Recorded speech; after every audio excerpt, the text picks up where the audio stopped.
Hello दोस्तों, स्वागत है आप सभी का हमारे चैनल पर। आप देख रहे हैं study with interest and love. घटना चक्र का ये सीरीज चल रहा है जिसमें कि आज हम पॉलिटी पढ़ने वाले हैं और भी सारे सब्जेक्ट पर यह वीडियो बनाया जा रहा है जो कि सामने लिखा हुआ है। पॉलिटी सुबह 7 बजे आता है, जियोग्राफी सुबह 8 बजे, एनवायरमेंट सुबह 9 बजे, इकोनॉमिक्स शाम के 5 बजे और जनरल साइंस 6 बजे, हिस्ट्री शाम को 7 बजे है। तो इन सभी पर वीडियो बनाया जा रहा है जिसमें कि प्रीवियस ईयर क्वेश्चन होते हैं यूपीएससी और पीसीएस के।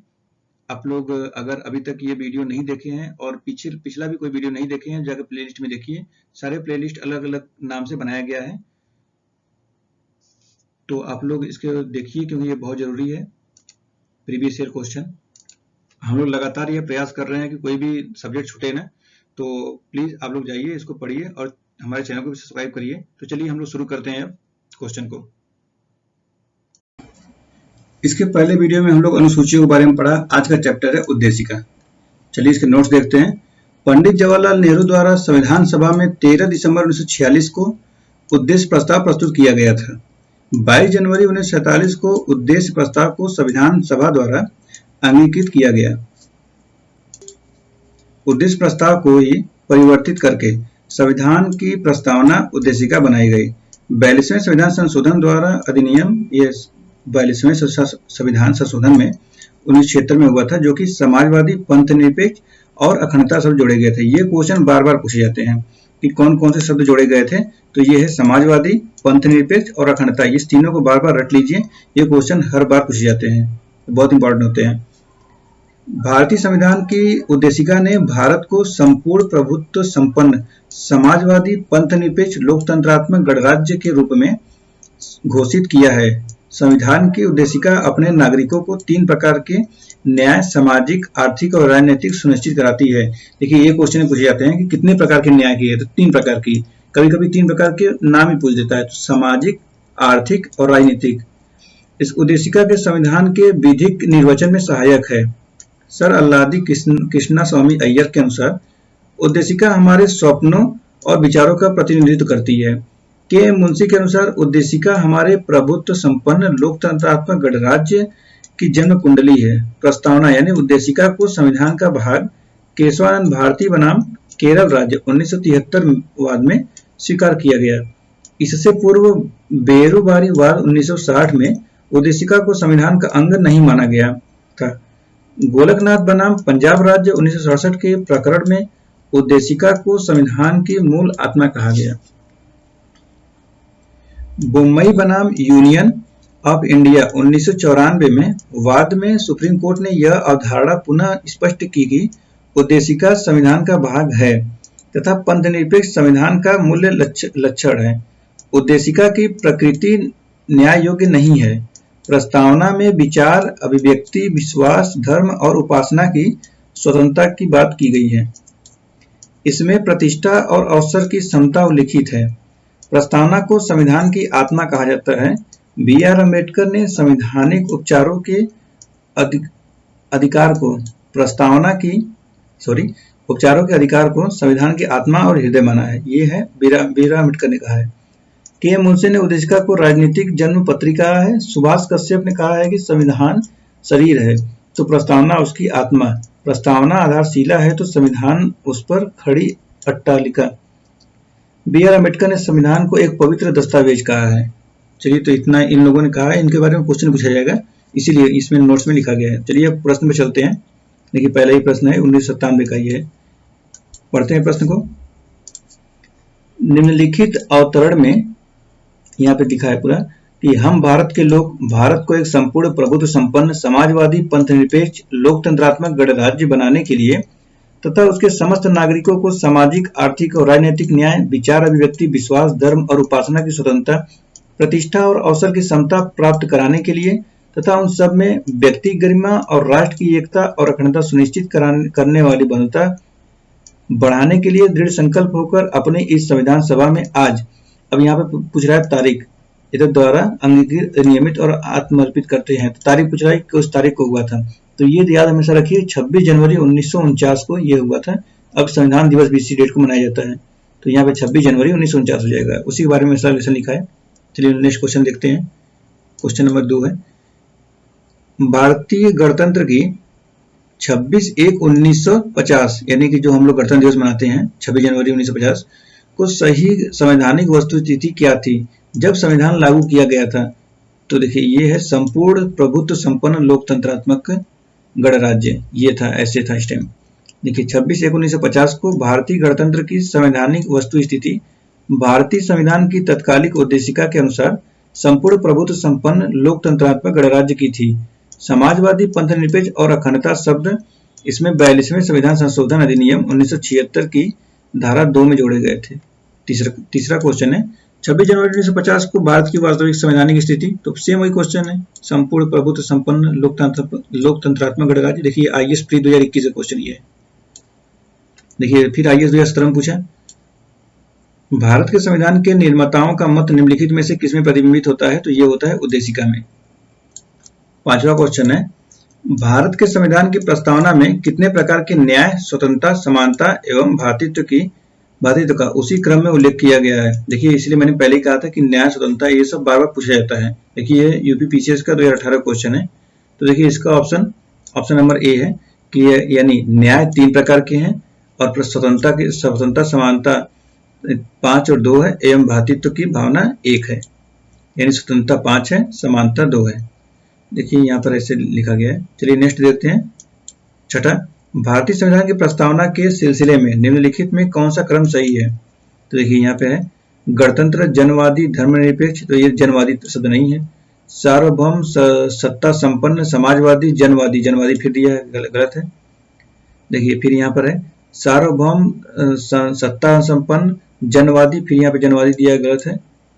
देखिए इसमें मिस्टेक है, इसीलिए देखिए यहाँ पे ऐसे दिया गया है कि सार्वभौम, सत्ता संपन्न, समाजवादी, पंथनिरपेक्ष, लोकतंत्रात्मक गणराज्य है। तो यहाँ पे इसमें ये बीपीएससी वाला ये मिस्टेक किया था, त्रुटि थी इसमें क्वेश्चन में। चलिए नेक्स्ट देखते हैं। भारतीय संविधान की प्रस्तावना में भारत को किस रूप में घोषित किया गया है? तो ये है एक सार्वभौम, समाजवादी, धर्मनिरपेक्ष, प्रजातांत्रिक गणतंत्र। नेक्स्ट क्वेश्चन देखते हैं 8वां। निम्न शब्दों पर विचार करें। समाजवादी, प्रजातांत्रिक, सार्वभौमिक, धर्मनिरपेक्ष। तो कह रहा है कि इसमें क्रम लगाना है। तो इसमें पहले आया था सार्वभौमिक है, उसके बाद समाजवादी है और उसके बाद धर्मनिरपेक्ष है, फिर प्रजातांत्रिक है। तो इसमें है, तो ये ऑप्शन नंबर है CAD-B ऐसे है। भारतीय संविधान की प्रस्तावना में समाजवादी शब्द किस संशोधन के तहत जोड़ा गया? तो ये बार ये तो हमसे क्वेश्चन याद ही हो गया होगा कि इंदिरा गांधी ने जोड़ाया था 42वें संविधान संशोधन द्वारा 1976 में। चलिए नेक्स्ट क्वेश्चन देखते हैं। निम्नलिखित में से कौन सा 42वें संविधान संशोधन के माध्यम से भारत के संविधान की प्रस्तावना में जोड़ा गया था? तो ये था ऑप्शन सी, समाजवाद, पंथनिरपेक्ष। 11वां क्वेश्चन है भारतीय संविधान की प्रस्तावना में धर्मनिरपेक्ष और समाजवादी शब्द जोड़े गए, तो 42वें संविधान संशोधन। फिर एक क्वेश्चन, निम्नलिखित में से कौन भारत को धर्मनिरपेक्ष राज्य वर्णित करता है? तो ये है आपका संविधान की प्रस्तावना। नेक्स्ट क्वेश्चन है निम्नलिखित शब्दों में से कौन सा शब्द सन 1975 में भारतीय संविधान की प्रस्तावना में सम्मिलित नहीं था? तो ये है अखंडता, बाकी सब था। नेक्स्ट क्वेश्चन है निम्नलिखित शब्दों में से कौन से शब्द 42वें संविधान संशोधन द्वारा प्रस्तावना में जोड़े गए थे? तो ये जोड़ा गया था समाजवाद और पंथनिरपेक्ष। ग्राम स्वराज नहीं है, प्रभुत्व संपन्न ये पहले ही था, तो ये ऑप्शन नंबर बी हो जाएगा।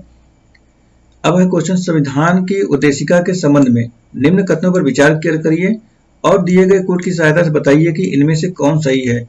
पंडित नेहरू द्वारा प्रस्तुत ऑब्जेक्टिव प्रस्ताव अंतर्गोत्वा उद्देशिका बना, तो ये तो सही बात है, वही बना था उद्देशिका। इसकी प्रकृति न्याय योग्य नहीं है, तो सही बात है, ये न्याय योग्य नहीं है। इसका संशोधन नहीं होगा, संशोधन हुआ था 1976 में, तो ये तो गलत है। तीसरा नंबर देखिए, 3 जहां था गलत कर दीजिए। अब ये चौथा देखते हैं, संविधान के विशिष्ट प्रावधानों को यह रद्द नहीं कर सकता है, तो सही है। तो यानी 1, 2, 4 देखिए ऑप्शन नंबर बी सही हो जाएगा। 16वां क्वेश्चन है, संविधान की प्रस्तावना का विधिक स्वरूप क्या है? तो ये है, यह लागू नहीं किया जा सकता है।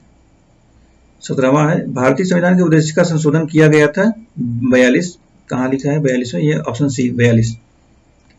समाजवादी शब्द उद्देशिका में जोड़ा गया था 42वें में। देखिए बार बार क्वेश्चन पूछा था 1976 का 42वां संविधान संशोधन, उसे मिनी कॉन्स्टिट्यूशन भी कहते हैं। 19वां क्वेश्चन है भारतीय संविधान की प्रस्तावना में समाजवादी शब्द, सेम क्वेश्चन है 42वां। 26 जनवरी 1949 को अंगीकृत भारतीय संविधान की प्रस्तावना में शब्द सम्मिलित नहीं थे, समाजवादी नहीं थे, और समाजवादी नहीं थे, पंथनिरपेक्ष नहीं थे और गणराज्य नहीं था, बल्कि अखंडता था। नेक्स्ट क्वेश्चन, भारतीय संविधान की प्रस्तावना में पंथनिरपेक्ष शब्द जोड़ा गया 42वें। बार बार क्वेश्चन पूछा जाता है 42वें संविधान संशोधन, इसको बार बार पढ़िए ताकि याद हो जाए। अब तो याद ही हो गया होगा।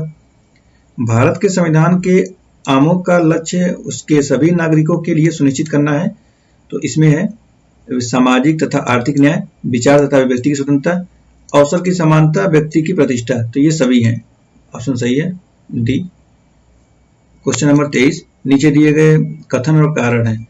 तो भारत का एक संपूर्ण प्रभुत्व संपन्न समाजवादी धर्मनिरपेक्ष लोकतंत्रात्मक गणराज्य है, क्योंकि इसे 42वें संविधान संशोधन 1976 द्वारा संपूर्ण प्रभुत्व संपन्न लोकतंत्रात्मक गणराज्य के स्थान पर प्रतिस्थापित किया गया। तो देखिए ये इसका सही व्याख्या कर रहा है, दोनों सही है। 24वां क्वेश्चन है भारत में लौकिक सार्वभौमिकता है क्योंकि संविधान की प्रस्तावना आरंभ होती है, तो ये होता है हम भारत के लोगों से, भारत के लोग शब्दों से होता है। 25वां क्वेश्चन है हम भारत के लोग, we the people of India शब्दों का प्रयोग भारतीय संविधान में कहाँ किया गया है? तो उद्देशिका कहीं है, उद्देशिका संविधान की प्रस्तावना यही है, संविधान की प्रस्तावना उद्देशिका वही सेम है। क्वेश्चन नंबर 26 से सभी व्यक्ति पूर्णतः और समान रूप से मानव है, यह सिद्धांत जाना जाता है, तो सार्वभौमिकता में, सार्वभौमिकता भी एक अपना मतलब होता है, इसीलिए वो कहा कि सभी व्यक्ति पूर्णतः और समान रूप से मानव है, यह सिद्धांत सार्वभौमिकता के नाम से जाना जाता है। इस सिद्धांत के अनुसार सभी व्यक्तियों को उनके मानव अधिकार समान रूप से बिना किसी विभेद के उपबद्ध होने चाहिए। चलिए 27वां क्वेश्चन देखते हैं। भारत के संदर्भ में निम्न में से कौन धर्मनिरपेक्ष शब्द का सही भाव व्यक्त करता है? तो ये है ऑप्शन नंबर डी, भारत में राज्य का कोई धर्म नहीं होता है।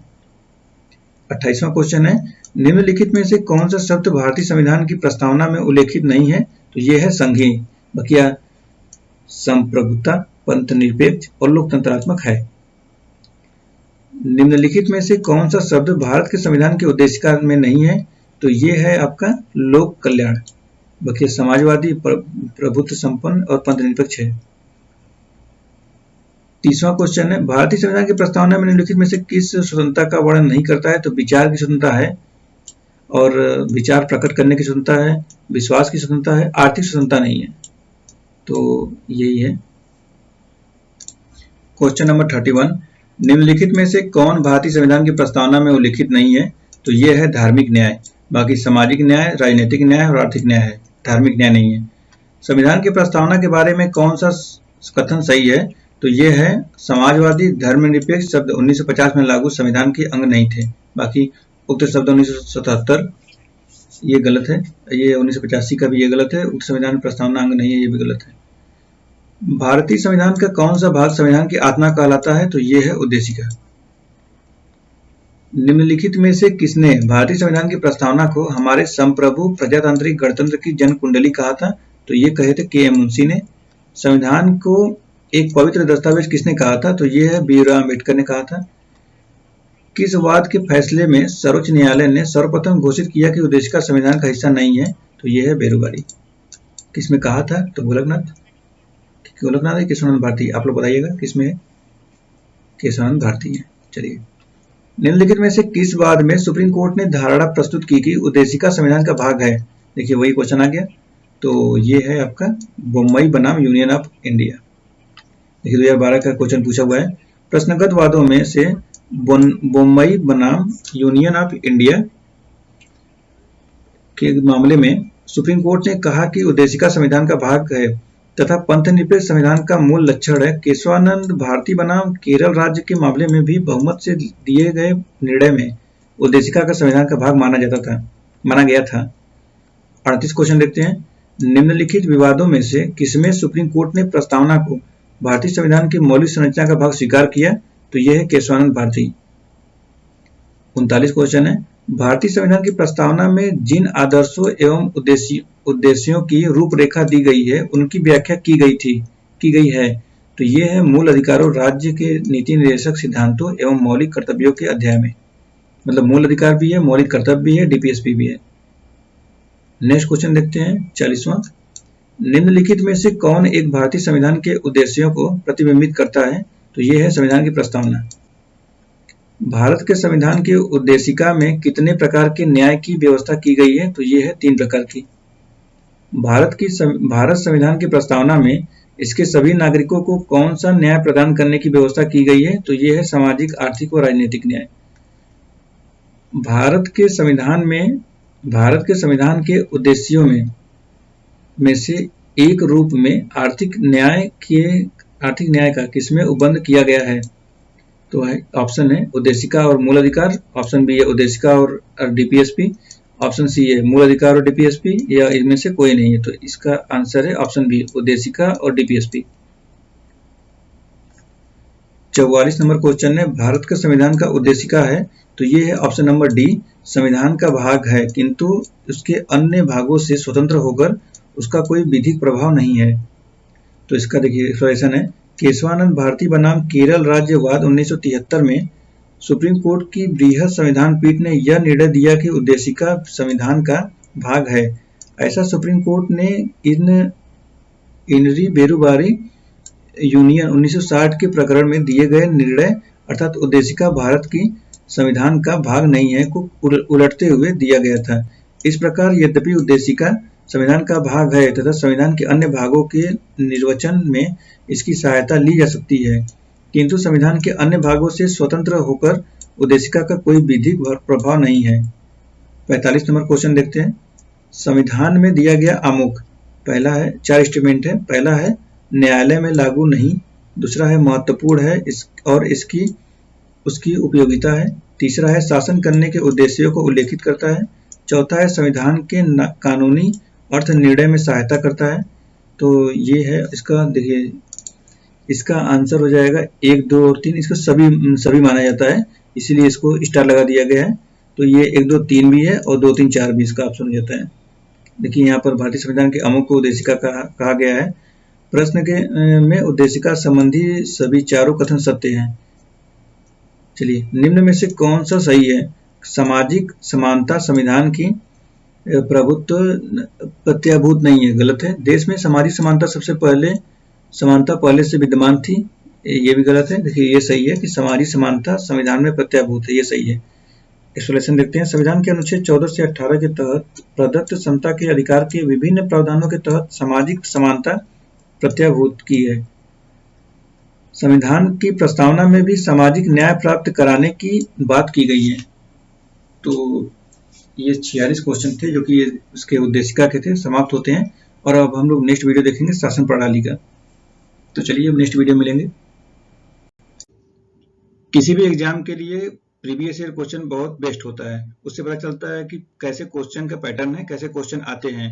यूपीएससी पीसीएस के लिए तो बहुत ही जरूरी होता है। घटना चक्र इसी पर आधारित ये क्वेश्चन बनाए जाते हैं, हम लोग इसी पर इसलिए ये वीडियो ला रहे हैं। सारे सब्जेक्ट में वीडियो बनाया जा रहा है, आप लोग वीडियो देखिए। और शुरू में स्टार्टिंग में हम लोग ने बताया कि सुबह से लेकर शाम तक में 6 वीडियो आते हैं घटना चक्र के सारे सब्जेक्ट पर। तो आप लोग जाइए प्लेलिस्ट में और वीडियो देखिए।